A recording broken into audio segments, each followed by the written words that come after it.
안녕하세요. 저는 올해 29살이고 얼마 전까지만 해도 대학 시절부터 6년을 만나온 남자친구와 결혼을 준비하고 있던 예비신부였습니다. 예비신부였다는 말은 지금은 아니라는 소리니 이미 눈치채셨을 분들도 계실 것 같은데? 맞습니다. 저는 결국 파혼이라는 결정을 내리게 되었고 이렇게 제 이야기를 사연으로 보내게 되었네요. 제 나이를 고려해보면 6년 만난 그 세월이 결코 짧은 시간이 아니에요.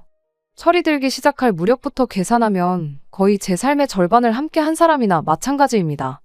오래 만난 만큼 남자친구와 저를 동시에 알고 있는 지인들도 많았으니 그만큼 파혼을 결정하는데 신중해야 했고 고민도 많이 되었습니다. 그런데도 파혼을 결정하게 되었던 건 도무지 견뎌낼 수 없는 돈 없는 예비신우의 갑질 때문이었어요. 예비 신랑이었던 남자친구는 대학교 들어가고 얼마 되지 않았던 신입생 시절에 학교 선배의 소개로 처음 알게 되었어요. 연애를 목적으로 받은 소개가 아니었다 보니 꽤 오래 지인으로 알고 지냈습니다. 제가 대학교 들어가서 처음 시작한 아르바이트가 카페 아르바이트였는데 당시 남자친구의 소개로 처음 시작했던 제 첫 아르바이트였어요. 이미 일을 하고 있던 남자친구가 그때 저한테 이것저것 많이 알려줬죠. 매일같이 같은 일터에서 시간 보내고 하다 보니 자연스럽게 정이 들었습니다. 하지만 그 관계가 연애로까지 발전하지는 못했어요. 남자친구가 군대를 가게 되었거든요. 하지만 편지도 주고받고 면회도 다녀오고 휴가 나오면 만나는 등 하면서 지속적으로 인연을 이어왔죠. 그리고 본격적으로 연애를 시작하게 된 건 남자친구가 복학하고 1년이 지나서였습니다. 그때부터 여태까지 만나왔고 얼마 전 결혼 이야기를 주고받게 되었어요. 연애를 워낙에 오래 했다 보니 남자친구의 가족관계 같은 기본적인 건 이미 다 알고 있었어요. 하지만 실제로 만나본 적은 없었죠. 위로 나이차가 조금 있는 누나가 있는 것도 알고 있었지만 실제로 만나볼 때까진 정말 결혼이 둘만 좋아서 하는 게 아니라는 걸 뼈저리게 깨닫게 되었습니다. 취직하기 전까지 저는 계속 카페에서 아르바이트를 했었어요. 처음 아르바이트를 시작한 건 대형 프랜차이즈였는데 계속 일하다 보니 다른 데는 어떻게 운영하나 궁금해져서 이곳저곳 돌아다니면서 일을 했습니다. 그렇게 자연스럽게 카페 일에 흥미를 갖게 되었고 이 바닥이 어떻게 돌아가는지도 대충 알게 되었죠. 좋은 대학 나와서 좋은 데에 취직하는 게 당연한 목표처럼 살아왔고 실제로 대학 졸업 후에는 제법 괜찮은 직장에 취직도 했었습니다. 하지만 제 월급은 아르바이트를 할 때보다 몇 배가 늘었는데 회사 일이 저랑 잘 안 맞았던 건지 도무지 행복하지가 않더라고요. 친구들은 배부른 소리를 하고 있다며 저한테 뭐라고 한마디들 했지만요. 하지만 시간이 갈수록 아무리 생각해봐도 이 길은 내가 갈 길이 아니라는 생각이 들었습니다. 그때부터 제 카페를 운영해야겠다는 꿈을 키워나갔어요. 부모님 돈으로 편하게 공부해서 대학까지 졸업했으니 더는 부모님께 신세 지는 건 말도 안 된다고 생각했고 그때부터 미친 듯이 월급을 모으기 시작했습니다. 다행히도 벌이가 꽤나 괜찮았던 회사를 다녔었고 현장직의 감을 잃지 않기 위해서 퇴근 후에는 밤 12시까지 집 근처 대형 프랜차이즈 카페에서 일도 했다 보니 사실상 투잡이나 마찬가지였기에 돈을 모으는 건 수월했어요. 몸은 피곤하긴 했지만 제 꿈을 생각하니 힘든 것도 모르고 일을 했네요. 그리고 결국 얼마 전 제 카페를 열 수 있게 되었습니다. 사실 부모님 도움을 조금 받기는 받았어요. 비싼 돈 들여서 좋은 대학 보내놓고 좋은 회사 취직시켜놨더니 장사한다고 회사 그만두겠다는 저를 처음에는 이해 못하셨는데 요 근래 제가 투잡까지 뛰어가며 목표를 위해 열심히 하는 걸 보고서는 제 진심을 인정해주시고 도와주셨습니다. 도와주셨다는 게 그냥 큰 돈을 저한테 주셨다는 건 아니에요. 원래도 저희 부모님이 장사를 하셨던 분들이라 계산 하나만큼은 칼 같으신 분들이거든요. 카페 월 수입에서 제가 매달 일정 비율로 부모님께 원금을 갚는 식으로 자금을 대주셨던 겁니다. 대신 이자는 받지 않기로 했고요. 저도 그 편이 훨씬 부담이 덜하니 좋았습니다. 잠도 줄여가며 투잡 뛰고 아주 난리도 아니었었는데 카페를 차리니 열자마자 장사는 좀 안 될지라도 마음의 여유가 생기더라고요. 그리고 그때쯤에서 남자친구도 저에게 청혼을 해왔습니다. 신입생 때부터 알았고 대학교 때부터 6년을 만나왔으니 거의 10년 인연이었죠. 그렇다 보니 저희 주변 사람들도 당연히 둘이 결혼을 할 거라고 생각하고 있었어요. 저 또한 6년 연애하면서 속 한 번 썩인 적 없던 남자친구에게 확고한 믿음이 있었기에 조건, 이런 건 따져보지도 않고 남자친구의 청혼에 알겠다 했고요. 각자 집에 서로를 소개시키고 얼마 지나지 않아서 양가 상견례가 있었습니다. 상견례 중 저희 어머니께서 먼저 말씀을 꺼내셨죠. 형식적인 예물예단은 건너뛰고 차라리 그 돈으로 애들 뭐 필요한 거나 하나 더 해주는 게 어떠시겠냐고요. 예비 시부모님도 그 말에 동의하는 분위기였어요. 그러는 김에 식장에서 축의금 들어오는 것도 그렇게 큰 돈이 아니니 애들 새 출발하는데 보태자고도 하셨죠. 허례허식을 생략한 결혼을 하자고 했고 집과 혼수는 절반씩 하기로 이야기도 끝났습니다. 전반적으로 상견례 분위기는 의견이 어긋나는 거 하나 없이 정말 좋았었죠. 네, 시부모님 되실 분들도 남자친구처럼 참 좋은 분이다 싶었어요. 좋은 부모 밑에 좋은 자식 나는 거라는 생각이 들었지만 예비 신우를 만나보고 나니 또 무조건 그런 건 아닌가 보다 하는 생각도 들었습니다. 정말 같은 한 가족이 맞나 싶을 정도로 너무나도 색깔이 다른 사람이었거든요. 예비 신우가 위치는 어떻게 알았는지 한 번은 제 카페에 찾아온 날이 있었어요. 제 가게가 번화가에 위치해 있는 그런 곳이 아니거든요. 프랜차이즈 카페도 아니고요. 예비 신우가 이쪽 동네에 연고가 있을 리도 만무했죠.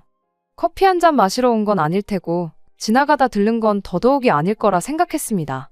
한 번 보면 두 번 다시 까먹지 못할 강한 인상이라 가게에 들어오는 걸 보고 단번에 예비 신우임을 알아차렸어요. 말했던 대로 여긴 왜 왔나 싶었죠. 예비 신우는 저한테 인사 대신 나 알지?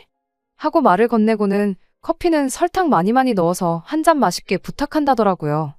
너무나도 자연스럽게 돈은 안 내도 되지? 하고 묻길래 그러시라 했습니다. 커피를 내주고 저는 다시 자리로 돌아가려는데 이리 좀 와서 앉아보라고 하더라고요. 오늘 할 이야기가 있어서 찾아온 거라면서 말이죠. 그런데 그때 당시 카페에 일하는 사람이 저밖에 없던 상황이었어요.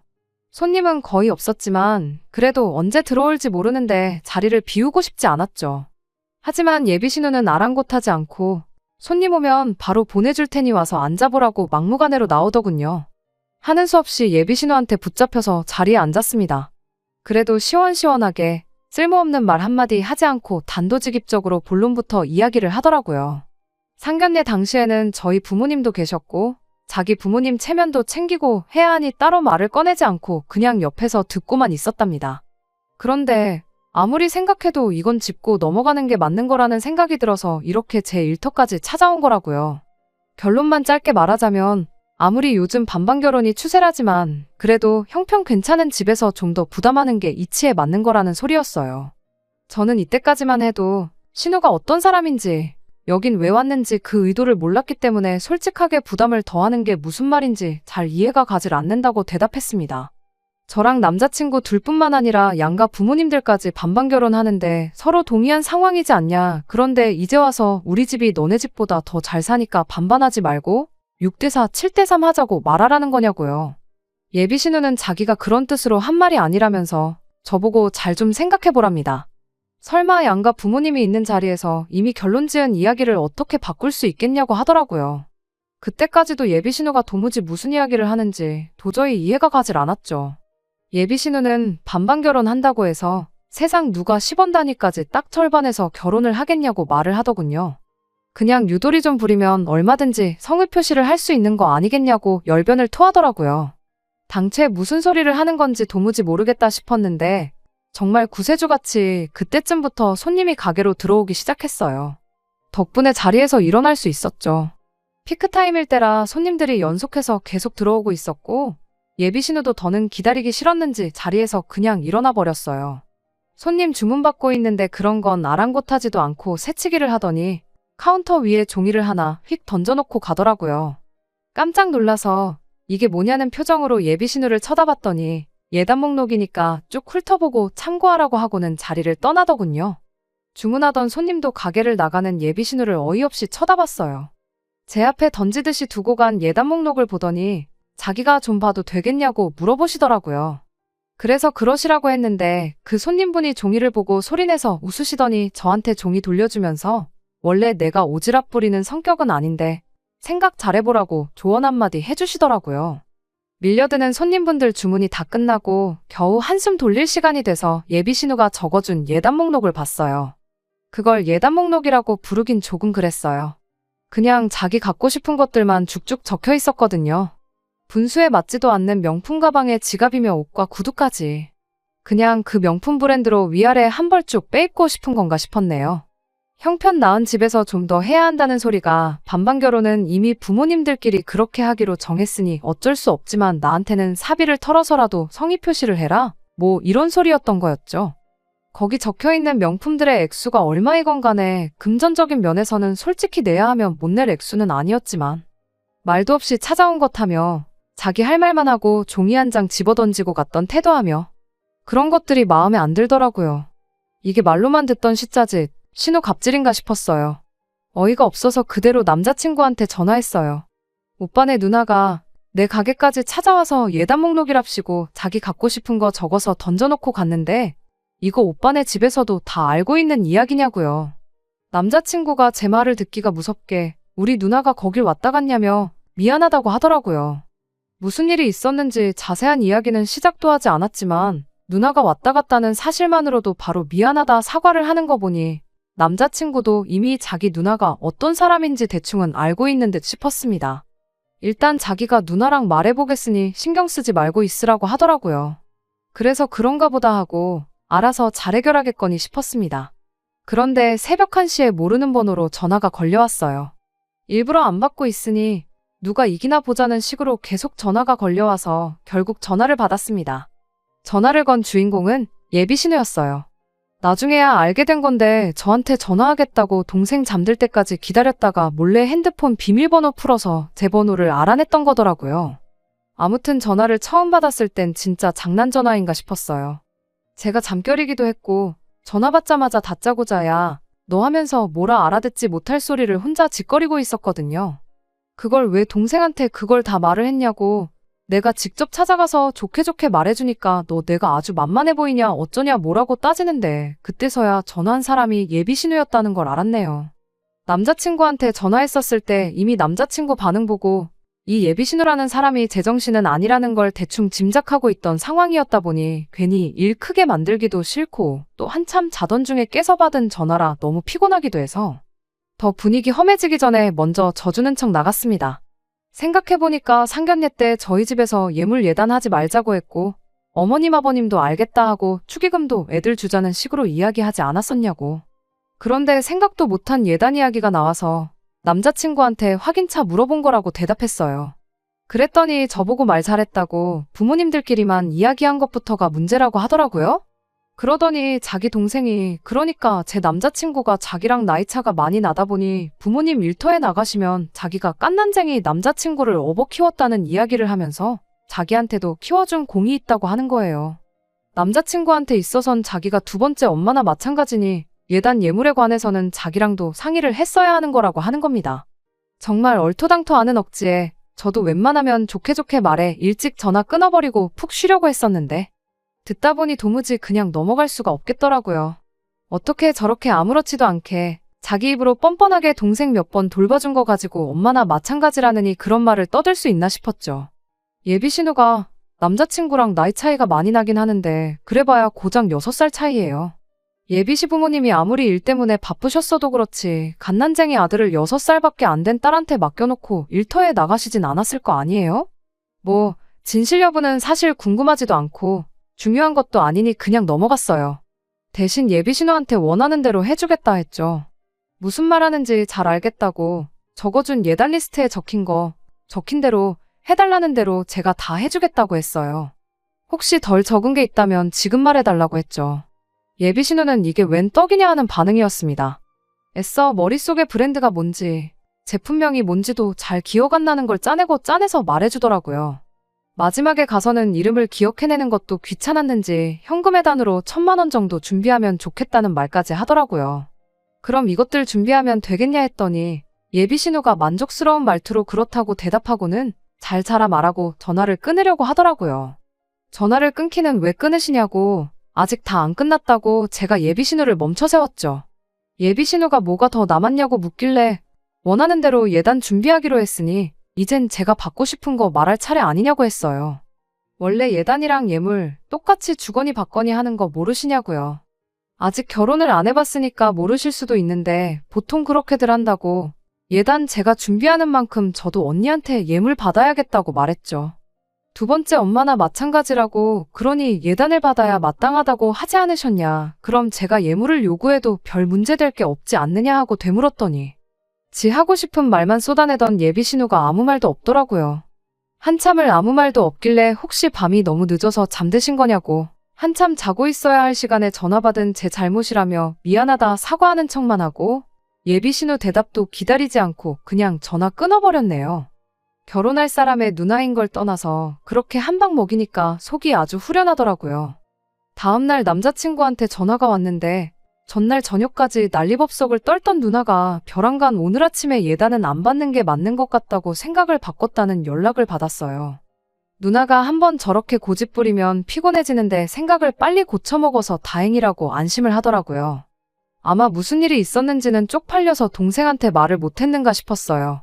이렇게 예비 신우랑 문제도 해결되니 이제 정말 날짜만 잡고 식만 올리면 우리도 결혼을 하는구나 싶었습니다. 그 뒤로 예비 신우한테 연락 오는 것도 없었고 이렇게 정리가 되는구나 싶었죠. 그렇게 하나둘 결혼 준비를 하던 중 얼마 전이었어요. 예비 신우가 또 제 카페로 찾아온 거예요.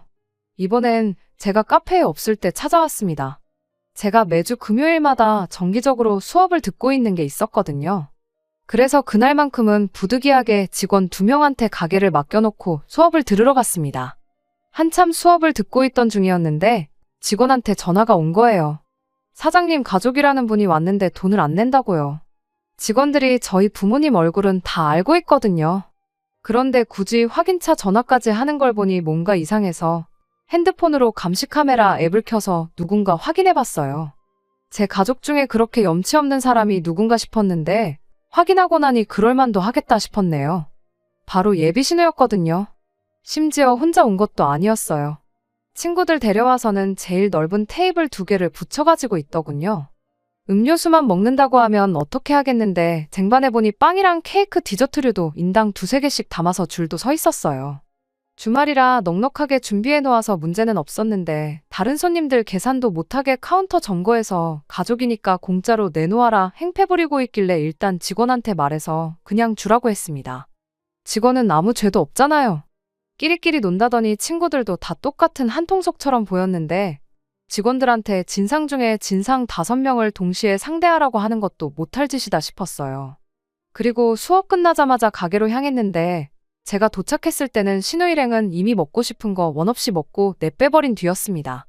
그 인간들이 돈 안 내고 먹은 걸 계산해보니 5명이서 20만 원치를 먹었더라고요. 집에 가져가서 먹겠다며 포장까지 해갔대요. 직원들을 나무랄 생각은 없었습니다. 괜히 더러운 꼴 보지 말라고 그냥 주라고 제가 직접 지시를 했었으니까요. 하지만 예비 신우를 가만둘 생각은 없었어요. 제가 금요일마다 수업에 나가는 것도 제 측근 아니면 저희 직원들밖에 모르는 일인데 굳이 그때를 틈타서 가게에 왔다는 건 그동안 저 모르게 가게까지 찾아와 제 일거수 일투족을 감시했다는 거잖아요. 참 미쳐도 곱게 미쳐야지. 이게 곧 내 신우가 된다고 생각하니 소름이 돋더라고요. 근본적으로 멈추려면 결국 가족, 그러니까 남자친구의 도움이 필요하겠다 싶어서 곧바로 전화를 했어요. 남자친구는 지난번처럼 제 전화가 예비 신우 관련돼서 걸려왔다는 걸 알자마자 앞뒤 상황은 듣지도 않고 연신 미안하다는 소리를 남발을 하기 시작했어요. 자기가 또 누나랑 이야기해 볼 테니 며칠만 기다려달라고 대답해왔고요. 문제는 그날 저녁이었어요. 예비 신우한테서 다시 전화가 걸려왔습니다. 불행인지 다행인지 이제 예비 신우가 제 전화번호를 알고 있다 보니 새벽에 전화 받을 일은 없었지만 자기가 해결하겠다더니 또 이렇게 전화를 받게 만드니 짜증이 나더라고요. 예비 신우가 하는 말도 아주 가관이었습니다. 어차피 오늘 데려온 친구들이 니네 시골일 때 내가 데려갈 내 친구들이다 하면서 결혼식까지 와서 축하해줄 사람들인데 미리 커피랑 빵 몇 조각 대접했다 치면 되는 거 아니냐고. 그런데 그걸 또 그새를 못 참고 꼰지르냐며 조상 중에 친일파라도 있는 거 아니냐고 시비를 걸더라고요. 사소한 도발은 싸그리 다 무시해버렸고 필요 없으니 친구들도 데려오지 말라 했어요. 언니 친구들 없어도 내 결혼 축하해줄 사람 널리고 깔렸다고요. 그랬더니 있는 집 것들이 더하다더니 진짜 그렇다고 하면서 나랑 내 친구들이 축의금만 내고 밥값만 축 내고 갈까봐 아까워서 그러는 거 아니냐고 빈정거리더라고요. 저는 정말 아무 말도 안 했는데 저런 소리를 하는 걸 보니 제가 예단 안 해줬다고 친구들 끌고 와 제 가게 쳐들어가서 공짜로 이것저것 뜯어먹고 그걸로 모자라 제 결혼식에 그 친구들 다시 끌고 와서 축의금 안 내게 하고 밥만 처먹이고 보낼 계획이 있다는 사실을 자백하고 있구나 딱 알았죠. 그래서 언니하고 언니 친구들 우리 결혼식에 오면 신랑 쪽 하객인데 밥값 많이 나오는 게 나랑 무슨 상관이냐, 아무런 상관없다고. 그러니 10명이고 100명이고 데려올 테면 데려와 보라고 했네요. 아뿔싸 싶었는지 한참 또 아무 말도 없다가 머리로는 도무지 저를 이기지 못하겠다 싶었는지 마지막에 가선 어거지를 부리기 시작했어요. 집에 돈 좀 있다고 아주 눈에 뵈는 게 없냐면서. 네가 지금 신호알기를 우습게 아는데 어디 결혼만 해보라고 시집살이 한번 제대로 준비해서 신호 무서운 게 뭔지 알려주겠다고 으름장을 놓더라고요. 세상에 시집살이를 시키겠다고 결혼 전부터 협박을 하는 사람은 신우밖에 없을 거예요. 처음엔 예비 신우 한 방 먹이는 재미라도 있었는데 이젠 말싸움하기도 귀찮고 다 짜증이 났어요. 무엇보다 제일 화가 나는 건 되도 않는 갑질하는 예비 신우보다 남자친구 때문에 더 화가 났습니다. 매번 알아서 잘 해결해보겠다고 말만 그렇게 해놓고 결국 예비 신우랑 2차전, 3차전 하는 건 늘 제 몫이었잖아요. 그래서 며칠 고민하다가 남자친구한테 단단히 제 입장을 전했습니다. 신우가 너한테 얼마나 대단한 사람인지는 모르겠는데 중간에서 이렇게 똑바로 중재 못하고 나만 혼자 시달려야 하면 나는 이 결혼 절대 못한다고요. 파혼도 감수하겠다는 제 말에 남자친구도 얼굴이 파랗게 질려서 자기가 이번에야말로 제대로 이야기해 볼 테니 기다려달라고 말하더라고요. 하지만 왠지 기다려달라는 그 말에 더 이상 신뢰가 가지 않았네요. 그래도 그날 저녁에는 예비 신우한테서 전화가 걸려오지 않았습니다. 다음 날이 지나고 또 다음 날이 지나도 아무 전화가 걸려오지 않았죠. 말한 대로 잘하고 있는 건가 싶었는데 그 다음 날 오후에 가게에 출근했더니 예비 신우가 한쪽 자리에 앉아서 저를 기다리고 있더라고요. 표정은 무슨 못 먹을 걸 먹기라도 했는지 똥 씹은 표정을 하고는 말이죠. 할 이야기가 있어서 찾아온 것처럼 보여 직원한테 미안한데 몇 분만 가게 좀 더 봐달라 말하고 맞은편 자리에 앉았습니다. 미안하다고 억지 사과 받고 싶은 생각도 없었어요. 단지 자기가 뭘 잘못했는지 깨닫고 앞으로 잘 지내보자고 한마디만 했으면 저도 여태까지의 악연은 그냥 잊어주려고 했죠. 그런데 예비 신우는 정신을 못 차리고 저랑 마지막 거래를 하러 왔던 거예요. 예단 리스트에 적어놓은 명품 가방 그거 하나만 사주면 자기가 평생을 두고 너한테 시집살이 시키는 일은 없을 거라면서요. 이젠 저도 볼장 다 봤다 싶어서 한마디 했어요. 마음에서 우러나지도 않는데 자꾸 해달라고 해봐야 나는 언니한테 단돈 100원도 쓰고 싶은 생각 없으니 그만 포기하라고요. 그랬더니 자기가 동생 얼굴 봐서 한번 참고 결혼 허락해주러 왔더니 말하는 싸가지 좀 보라며 들고 일어서더군요. 그러더니 제 머리끄댕이를 붙잡았어요. 직원이 재빨리 상황을 말리러 와서 더 큰일은 없었지만 제 얼굴에 작은 긁힌 상처가 생겼습니다. 그 길로 가게문 잠궈놓고 경찰 불렀어요. 신우가 먼저 저를 건드렸고 저는 반격도 하지 않았으니 꿀릴 게 하나도 없었습니다. 거기에 필요한 증거들은 전부 실시간으로 저장되고 있었기도 하고요. 경찰서 가서 신우랑 같이 조서 쓰고 있는데 남자친구랑 예비시 부모님이 후다닥 들어오더라고요. 예비 시어머니가 제 얼굴에 난 상처를 보고 미안해서 어쩌냐고 결혼식 때 흉이라도 남아있으면 어떡하냐고 걱정을 해주시더라고요. 그래서 거기다 대고 걱정 마시라고 했어요. 저는 이 결혼 못하겠다고 오늘부로 파혼이라고요. 남자친구한테는 다음 주까지 예약해놓은 거 전부 취소할 테니 그렇게 할라 말하고 위약금이 필요할 수도 있으니 말하면 말하는 대로 늦지 않게 돈이나 보내달라고 말했습니다. 파혼이라는 말에 예비 시어머니는 뒷목부터 잡으셨고 남자친구는 제 말 끝나기가 무섭게 제 앞에 무릎을 꿇고 빌더라고요. 누나일은 미안한데 결혼하면 나랑 사는 거지 누나랑 사는 거 아니지 않냐고. 제발 한 번만 봐달라고 비는데 뭔가 잘못 생각하고 있는 것 같다고. 오빠네 누나일로 짜증이 난 건 맞지만 파혼을 결심하게 만든 건 오빠 때문이라고 정정해줬습니다. 언니가 처음 내 가게를 찾아온 것부터 오빠가 주소를 알려줬던 거 아니냐. 언니가 어떤 방법을 썼던 간에 내 전화번호 알아낸 것도 오빠 통해서지 않느냐고요. 솔직히 자고 있을 때 몰래 번호 훔쳐갔다는 것도 믿기지가 않는다고 했어요. 몇 번을 부탁해도 누나랑 이야기해보겠다고만 하지 해결한다고 말한 것 중에 말처럼 된 게 뭐가 있냐고 따졌죠. 결국 오빠는 누나 모시기는 그런 사람이라고요. 지금부터 이런데 결혼하면 얼마나 더 하겠냐고 지금도 이렇게 꼴 보기 싫은데 그 꼴 더는 보고 싶지 않으니 지금 파혼하는 거라고 딱 잘라 말해줬죠. 그리고 제 얼굴에 난 상처를 가리키며 이건 그동안의 정을 봐서 합의해주겠다 했어요.